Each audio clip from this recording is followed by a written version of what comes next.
Hello दोस्तों, GS वाणी में आप सभी का स्वागत है। मैं आपका एजुकेटर यश चंद्रा आज आपके सामने लेके आया हूँ खबरों में विशेष हसदेव अरण्य हसदेव जंगल आंदोलन। यह चर्चा में क्यों है, आप यहाँ इसके बारे में ए टू जेड देखने वाले हैं, क्योंकि अभी ये खबरों में चल रहा है और यह एक ऐसा आंदोलन है जो कहीं न कहीं इतिहास में इसकी जड़ें हैं। और इसी से संबंधित एक और आंदोलन है, आप सब कमेंट करके बताइए, वह भी इसी थीम पर आधारित है, बस कोई राज्य दूसरा था। तो चलिए इसके संबंध में हम अपने प्रीलिम्स से रिलेटेड उन तमाम तथ्यों को देखेंगे जो परीक्षा में आने की संभावना है। पहला चीज देखते हैं खबरों में क्यों है। दरअसल हसदेव जंगल क्षेत्र के नीचे कोयले का भंडार पाया गया है, जिसके चलते यहाँ परसा ईस्ट केते बासेन खनान, इस खनान का नाम है, माइंस का नाम है, बनाए जाने का निर्णय लिया गया है। In fact coal reserve have been found below the Hasdev Aranya area, due to which it has been decided to build Parsa Istkete Basin Mine here. Mining की बात की जा रही है। अगर हम बात करें यह किस राज्य में स्थित है, उस राज्य की अवस्थिति क्या है, तो यह रहा हमारा प्यारा भारत। और हमारे प्यारे भारत की तरफ आप जब पूर्व की तरफ बढ़ेंगे, उत्तर प्रदेश के पास और बिहार के नीचे इधर झारखंड, और झारखंड से लगा हुआ ही एक राज्य है छत्तीसगढ़। 2001 में इसे मध्य प्रदेश से अलग एक राज्य बनाया गया और उसके बाद से ऐसा माना जा रहा था कि यह क्षेत्र ऐसा है जहाँ पे पर्याप्त मात्रा में खनिज संसाधन है, जिसकी वजह से यह राज्य विकास में जो पिछड़ गया है, यह अपनी विकास की एक नई नई कहानी लिखेगा। झारखंड के साथ भी यही सोच के उसका विभाजन किया गया था, लेकिन तस्वीर कुछ और निकली। अगर हम छत्तीसगढ़ की बात करें तो आप देख पा रहे हैं इसकी सीमा उत्तर प्रदेश से भी लगती है। इसकी सीमा उत्तर प्रदेश से भी लग रही है। यहाँ आप देख सकते हैं सर, छोटी सी सीमा लग रही है। मध्य प्रदेश के साथ इसकी एक बड़ी सीमा लगती है, क्योंकि मध्य प्रदेश को ही अलग करके इसे बनाया गया है। आप एक चीज कमाल की बात देखेंगे, महाराष्ट्र से भी छत्तीसगढ़ की सीमा लग रही है। उसके अलावा आंध्र प्रदेश से भी इसकी एक सीमा लगती है। उसके बाद उड़ीसा से भी इसकी एक सीमा लग रही है। तो राज्यों की संख्या भी पूछ सकते हैं, तो उत्तर प्रदेश से लग रही है, मध्य प्रदेश से लग रही है, महाराष्ट्र से लग रही है, आंध्र प्रदेश से लग रही है, उड़ीसा से लग रही है, झारखंड से लग रही है। इस प्रकार से 6 राज्यों के साथ छत्तीसगढ़ सीमा साझा करता है। तो आपका एक यह प्रश्न भी यहाँ पे तैयार हो रहा है।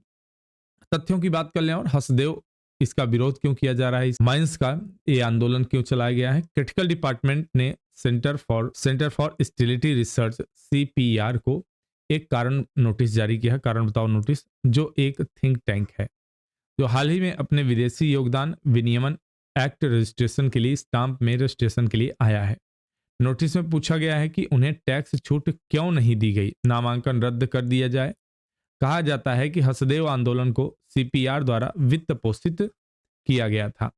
The critical department has sent a cause notice to the central for stillness research, a think tank that recently came up with its foreign contribution regulation act registration in stamp.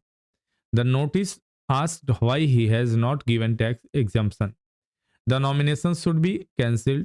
The Hasdev movement is said to have been funded by CPR. Hasdeo आंदोलन के बारे में अगर और थोड़ा सा तथ्य देखें जो हमारे लिए आवश्यक है।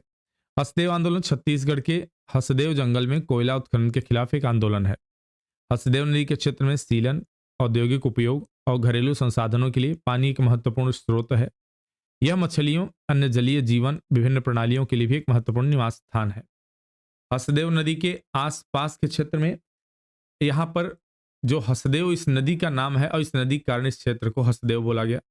आसपास के क्षेत्र में भूस्खलन से भारी प्रभाव पड़ा है, जिसके परिणाम स्वरूप प्रदूषण हुआ है और नदी के पानी की गुणवत्ता और ज्वालामुखी तंत्र में गिरावट आई है। ठीक है, यहाँ पर एक चीज बता दें आपको जानकारी, ज्वालामुखी तंत्र यहाँ पे गलत इसका ट्रांसलेशन है या फिर इस तथ्य को गलत तरीके से यहाँ लिख गया है। इसमें आप देखेंगे कि कहा जा रहा है कि भारत का यह बहुत बड़ा माइनिंग सेक्टर होने वाला है और इस वजह से भारत सरकार की नज़र है इस पर। और ऐसा माना जा रहा है, छत्तीसगढ़ सरकार का कहना, सॉरी झारखंड सरकार का कहना है कि इसके द्वारा देश के विकास में एक अहम योगदान दिया जा सकता है। Hasdeo movement is an agitation against the coal mining in the Hasdeo forest of Chhattisgarh. Water is an important source of dampness industrial use and domestic resource in the Hasdeo River area. It is also an important habitat for various creatures of fishes and other aquatic life.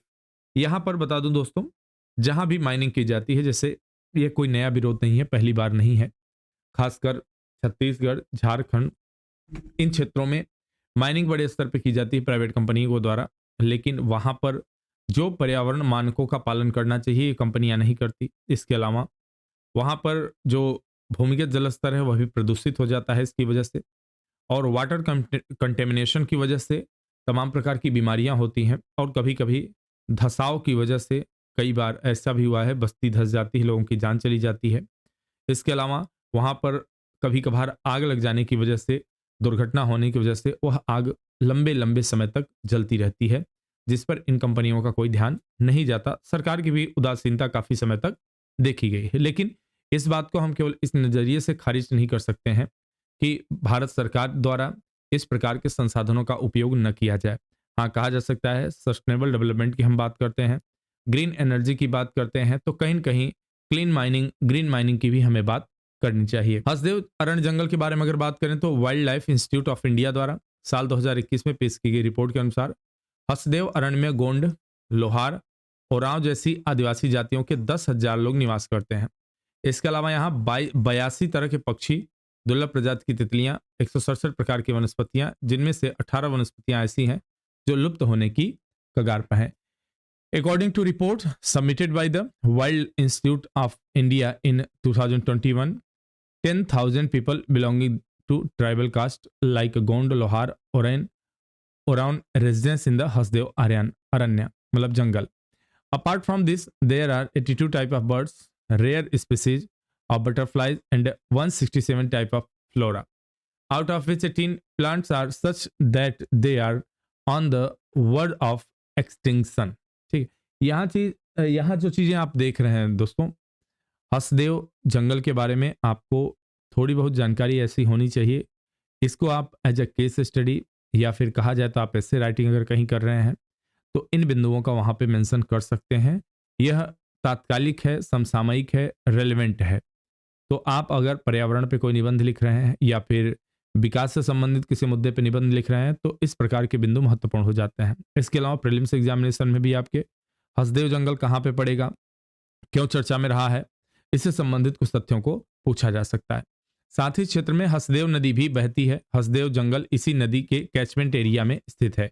Catchment area वो होता है, जल अधिग्रहण क्षेत्र होता है, जहां से उस नदी को जल मिलता है, उसको कैचमेंट एरिया बोला जाता है। इन्हीं वजहों से चलते इस जंगल को मध्य भारत का फेफड़ा भी कहा जाता है।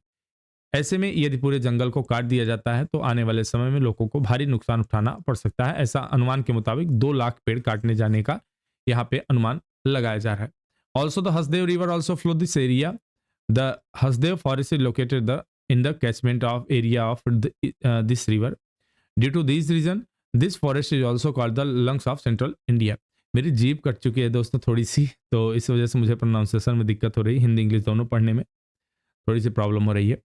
In such a situation, if this entire forest is cut, then people may have to suffer heavy losses in the coming time. Hasdeo Aranya के बारे में थोड़ी सी और जानकारी अगर इकट्ठा करें तो हसदेव अरण्य मध्य भारत के छत्तीसगढ़ राज्य में एक जंगल है। यह जंगल 1,70,000 हेक्टेयर क्षेत्र में फैला हुआ है और यह विविध पारिस्थितिकी और गोंड जैसे आदिवासी समुदाय का घर है। यह छत्तीसगढ़ के उत्तर में हसदेव अरण्य कोयला क्षेत्र के शीर्ष पर है। भारत सरकार ने कोयला खनन का प्रस्ताव रखा है, जिससे इस जंगल के नष्ट होने की संभावना बढ़ जाती है। हसदेव नदी जंगल से होकर बहती है। यह जंगल राज्य में कोरबा, सूरजपुर, सरगुजा जिलों के अंतर्गत आता है। The Hasdeo river flow through the forest. This forest comes under Korba, Surajpur, Surguja district, the state. तो कुल मिला के यहाँ पर हमने हसदेव जंगल के बारे में पर्याप्त जानकारी हासिल की और देखा किन कारणों से यह चर्चा में है। इससे संबंधित एक हिस्टोरिकल डेवलपमेंट देख लेते हैं। पर्यावरण मंत्रालय की वन सलाहकार परिषद ने जून 2011 में वन भूमि का उपयोग न करने की सलाह दी।